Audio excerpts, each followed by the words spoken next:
Good morning and welcome to the Women's Leaders Fitness Business Podcast, supported today by Velocity Legal.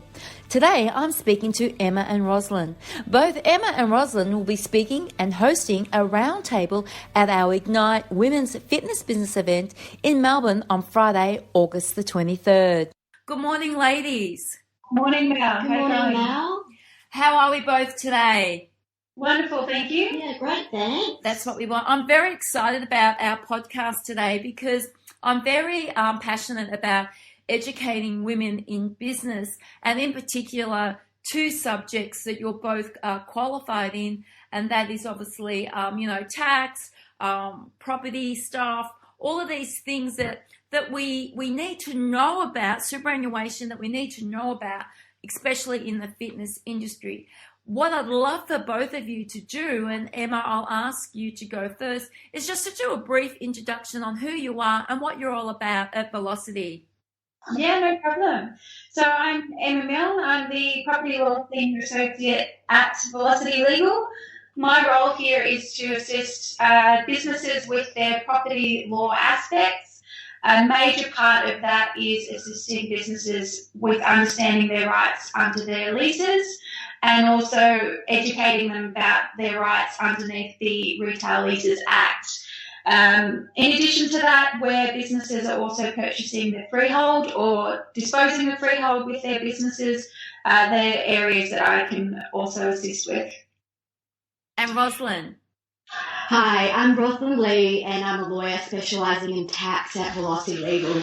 So how do we help businesses here in the tax team? So Australia's law is very complex, especially in the tax area, and more often than not, the legislation has the potential to confuse rather than assist. So here in the tax team, we work very closely with the commercial team and the property team. So I work quite closely with Emma, and we're very passionate about helping business owners navigate the Australian tax maze. So whether that's setting up a gym business, structuring, GST issues, stamp duty, income tax, or you may have self-managed super funds. We do help in those areas as well. So as one of our clients said, no one likes to pay more money than they have to the tax office, right?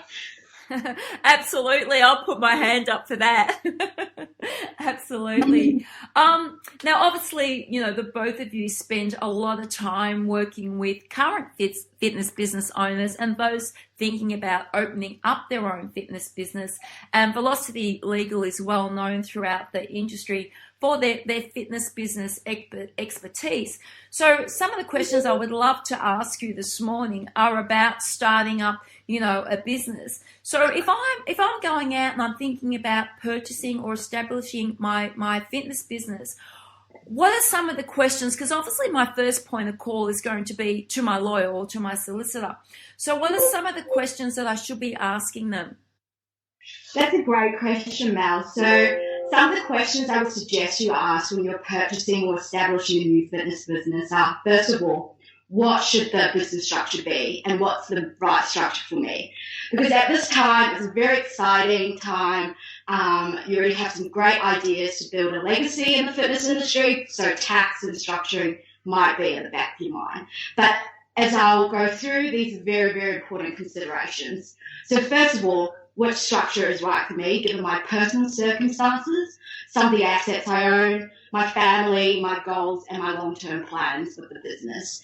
Another question as part of that, considering some of these assets I own, how do I manage my risk as a gym owner and an employer as well? Because you don't want some of your other valuable investments that you have accumulated in your personal name to be, subject to the business risks that comes with running a gym business. And just generally what other risks I should be guarding against. As I work quite closely with the commercial team as well and the property team, some of the other issues that have arisen that are very important as well are from drafting and reviewing a robust business agreement, reviewing client agreements and disclaimers with your customers, and terms and conditions, franchise agreements, and even equipment contracts. So there's quite a lot to be considered at the very start of your journey? There certainly is, and if we just bring it, right back to the absolute beginning, I go in, I see a gym that I want to purchase, and of course, everything looks fantastic on paperwork, and I'm excited about getting into this, and I've got to go off to the bank, and I've got to, obviously, most people need to borrow funds to purchase a business. Some of the areas because we're passionate about what we do. We just want to do it because we love helping people. And sometimes we don't look at the big picture. We just look at, I want to help people. I want to change their lives. And one of the stories that I often hear when I'm speaking to gym owners is that they didn't understand the lease outlines when they were purchasing the property. They just sort of thought, gee, I just go in, I just pay the rent every week. I've signed a lease for 5 years. Yes, I'm going to be here for 5 years. So what are the things that they really need to look at in a lease that should alert them to, this is not right? Yeah, good question, Mel. Leases really can make or break a business in the long term. Some things that they really should be considering before buying into the business and taking over a lease is things like, what is the term? How long have they got left to stay at that property? Do they have options to renew? Is there certainty that they can extend the lease if they want to stay at that premises? If they don't have that certainty, there's significant costs associated with making good a premises, finding a new lease, negotiating a new lease, relocating, perhaps relocating far enough away that the business loses clients and customers because they no longer have that access that they had at that original premises. Other items as well is, what are the rent reviews? What other costs will you be paying? What's the state of the premises? Is there going to be a lot of upkeep? Is it an older premises? Will the landlord assist with some of those costs? Will the landlord contribute to some of the costs in fixing it? There's a lot of hidden costs that can potentially be associated with the premises that aren't considered when looking at the business assets generally. One of the questions that I often get asked by people when they're looking at properties, they're like, so Mel, do I have to pay the rates to the property? Yes, well, it really comes down to the content of your specific lease. Rates generally are payable and will be considered as an outgoing. However, if it's not disclosed in the lease, there's a possibility that you won't have to be paying those costs. And that's similar to other costs that landlords generally try to pass on. So you really do need to understand the specifics of each individual lease, particularly a tailored lease that isn't the Law Institute standard, because it can really dictate the costs that you'll be paying over the term and whether they're a substantial annual amount or if it's just a smaller amount like only your standard rates, for example. So are you saying that there are incidences where property owners will write up their own lease for tenants?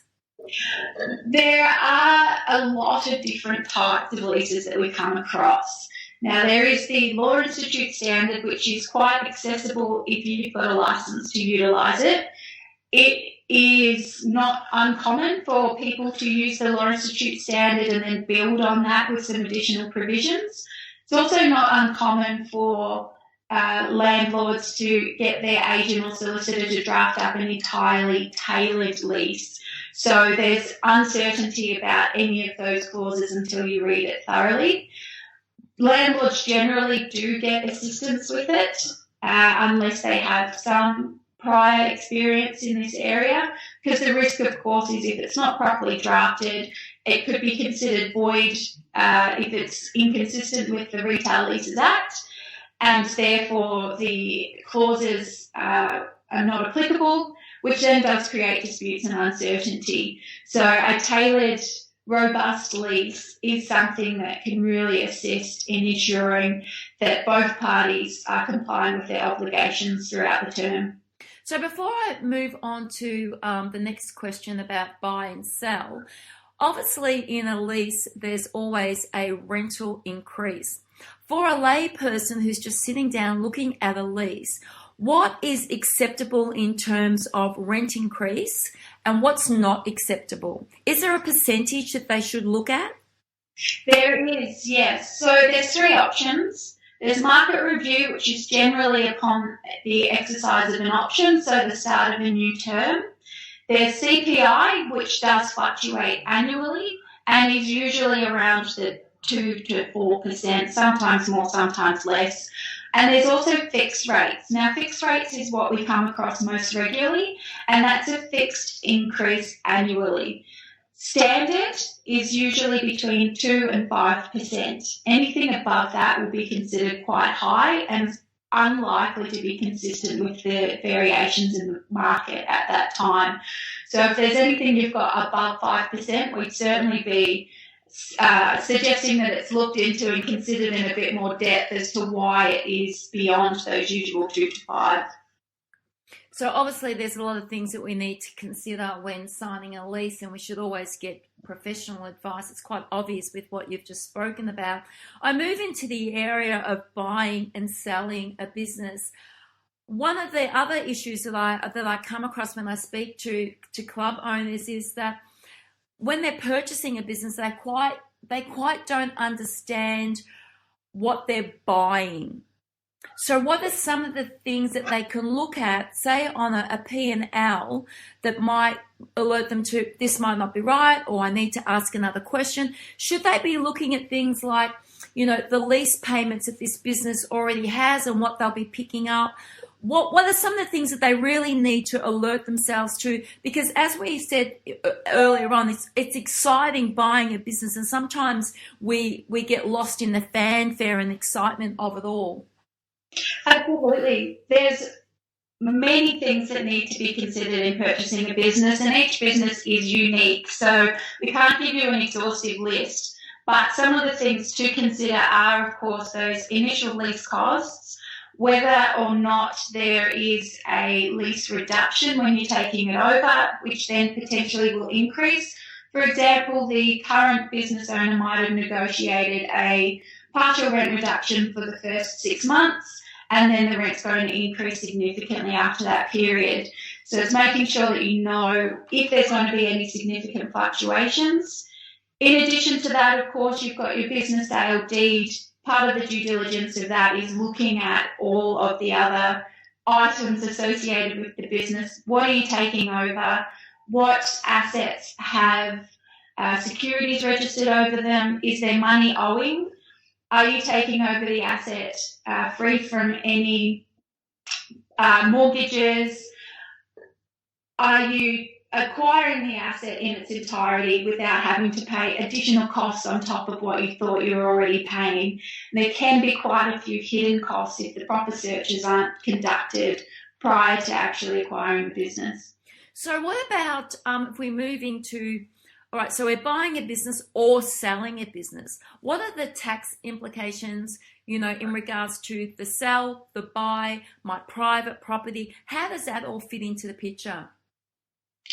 So there are a few tax issues you should be aware of when you're selling your business, and some of these include capital gains tax. So if you're selling an asset that is acquired post 1985, of course you've got the capital gains tax that you need to consider. There are some concessions that may help to reduce or eliminate those liabilities. One major one we work with quite often is called the small business capital gains tax concession. So these are very, very powerful concessions, but they have very strict requirements. So they can, in some circumstances, save you a lot of tax. There's, of course, GST. So, for example, if you're selling land or buildings together with the business, there may be some GST consequences along with that. What about some property considerations? Yeah, so in addition to all of those, of course, when you're selling your business, you want to make sure that you're getting the most value for it. So similarly to when you were acquiring it, you want to make sure that you've got that lease certainty. It's considering whether you've got an option to perhaps negotiate adding some extra terms into or further terms into the lease to add a bit of value. If the purchaser has the certainty of that premises and that they don't have the costs associated with the make good, then there is a potential that that will add value to the business for you. I speak to a lot of women in my age group, and that's the early 50s, and ladies, they haven't even got their superannuation in order, and it really frightens me that they haven't done that. How can they purchase property to become part of their superannuation package, and how does that fit in with their tax? So where there is, if they've got their superannuation payments all in line, perhaps they've got their own self-managed superannuation fund, there is ways that you can purchase property under the superannuation fund. If you own the freehold, then you can potentially lease it back to the business and utilise it as another asset for the business that is separated from it from a risk perspective. It is quite a complex process, so we won't bore you with the details, but there is certainly ways that you can utilise the money that's usually locked away in super so that you can invest it for benefit in the retirement. All right, so what's your best advice then for somebody that's and I know it's just your opinion, that's in their mid-40s, late 40s, female or male, that's, considering purchasing their building. Do you think it's too late for them in their career to be doing that and to have it as their superannuation package? Absolutely not. I think it's one of those things that it's never too late to start, and it's often things that aren't considered until you're a bit more established. Perhaps you've got that money behind you that you are now starting to consider looking at other investments and other assets beyond the business. What we would recommend is that people contact us or another commercial firm who is seasoned in this type of work. And what we can do then is sit down, walk through your business, walk through your current assets, walk through what you're wanting to achieve, and give you a business plan and a strategy which will aid in getting you the best out of your business and your assets in the long term. I mean, how important is it for people who are starting up their own business, whether it's established or they're starting from the basic foundations, to understand taxation, superannuation and property? It's one of those things that people have a hesitation in having to get the advice early on because of the excitement of setting things up. What we always recommend is to make that small investment in the short term to get the most out of it in the long term. A good example of that is if your business is structured correctly from the start, then in the long term you will have, or you'll potentially have, tax concessions, reductions, other costs that you won't need to be concerned about, as opposed to if it was structured poorly or if you hadn't really thought about what your long-term plans are. Okay, so I'll ask you a question that relates to myself then. Obviously, in the next few years, I'm going to be wanting to sell my business and I'll be the landlord of my building. How earlier on should I start to consider preparing to sell my business? So if you are the tenant of the building and I was considering approaching the landlord about advising them of what my plans were, I would hold off as long as I can. Now, the reason behind that is what you want to do is lock in a purchaser. So you need to advertise the business, negotiate the terms, get a signature on paper before you advise the landlord. Now, the reason we recommend that is because if the sale falls through, that we don't want the landlord being concerned that there might be any issues or that they're perhaps wanting to get out of the business because of some financial issues. There's also processes under the Retail Leases Act that should be followed when requesting consent from the landlord. That includes providing specific documents and supporting information such as business records, financial records of the incoming tenant. And of course, until you've got a new tenant locked in and you're working towards settlement of the business, it's impossible to get that information. So from a procedural perspective, we recommend waiting until you've got pen on paper, you've got all of that information that you can give to them, and then they've got 28 days to consider the request. So to avoid any delays in settlement, to provide all of the information all in one go is certainly the best way. Well, both Emma and Rosalind have given us some fantastic information today in regards to pretty much buying, selling, starting up, knowing everything that we need to know in regards to having a fitness business, and some very informative educational items on superannuation. I'll have to ask you, ladies, could you just let our audience know what other topics will you be discussing at our women's event in August?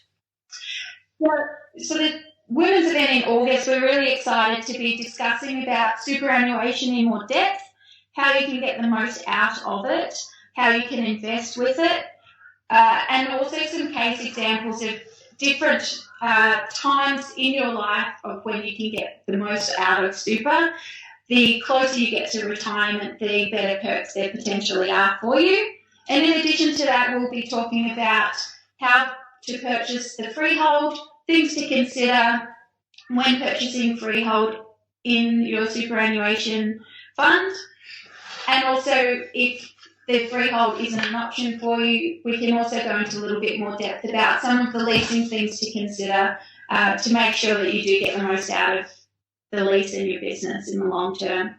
Yes, as Emma mentioned, we'll be going through a few real life case examples of some of the situations we've encountered and how we have assisted clients with, supercharging the exit strategy. So there'll definitely be a lot more on that. Sounds fantastic. Now, the team at Velocity Legal, ladies, you're just not about property tax and superannuation. You have a whole team there with you. What are some of the other areas that fitness business owners, if they need help, where can Velocity help them with that? So we have a very strong commercial limb here as well, and they do all things fitness business. So if you're needing a purchase deed signed up, prepared, we can certainly get that done for you. But we also assist with the foundation documents of a business. So considering whether or not you're going into business with a friend, you can certainly get your partnership deeds signed up, shareholders deeds. The purpose of these documents is to make sure that in the long term there's a clear document articulating how things will be dealt with if there is a dispute. Of course, we don't like to consider that there will be any issues in the long term, but it just does help to appease any of those issues if they do arise. So our commercial team would be more than happy to sit down and talk to any fitness owners about getting these documents prepared as well. Fantastic. So as I said, both Emma and Rosalind will speak and host a roundtable at our Women's Ignite Fitness Business event in Melbourne on Friday, August the 23rd. There will also be opportunities for attendees on the day to network with the ladies throughout the breaks and possibly ask them a few questions that relate to them on a personal level. I don't doubt that the ladies will be happy to answer those questions. But in the meantime, ladies, where can people get in touch with you? Yeah, so we are accessible by LinkedIn, by email, by phone. The easiest way would be to just jump onto our website, www.velocitylegal.com.au. On the contacts tab there has the links to all of that information for you. That sounds absolutely fantastic. I thank you very much, the both of you, for your time today. I know that you're both extremely busy. I look forward to catching up with both of you at the Ignite Women's Fitness Business event. And as I said, we will drop the girls' details into the bottom of our podcast should you wish to get in contact with them beforehand. Otherwise, ladies, have an absolutely fantastic day and we'll chat real soon. Great. Thanks very much, Thank you, Mel.